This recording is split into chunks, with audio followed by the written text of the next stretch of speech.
On September 12th, Jamie Dimon says Bitcoin is a fraud. He says he'll fire any one of his traders buying Bitcoin. Bitcoin drops 24%. When Jamie Dimon speaks, people listen. People listen. So that weekend, we found out that the largest buyer of a Bitcoin fund that's in Europe that buys physical Bitcoin, right? The largest buyer was Morgan Stanley and JP Morgan. And that's not illegal.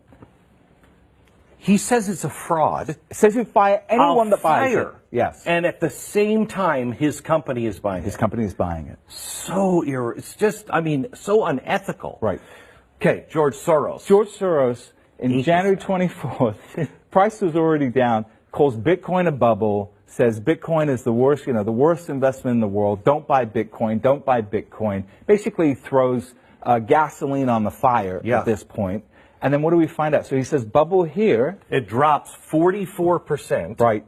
And then here in April, 2 months later, guess what we find out? Yeah. His $26 billion family office has approval to buy cryptocurrency. Right. And we only knew about it publicly here. And this is the kind of thing that George Soros is famous for this, talking the sterling down. Yeah. And what did he do?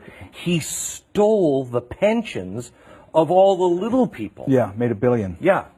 Okay. So then here now, Goldman Sachs, this, again, February 7th, most cryptocurrencies will crash to zero. Now, I remember when they said this in February, and I had, through my network, I knew that Goldman Sachs was setting up a crypto trading desk.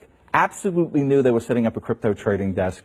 And I remember you telling me that. Right. And then, of course, they were denying it. No, we're not. No, we're not. No, we're not. Price falls down 27%, and then what do we find out? We find out here, they say BTC 0, and then we find out just before May, new trading desk. Not only that, they put $400 million to buy a cryptocurrency trading platform.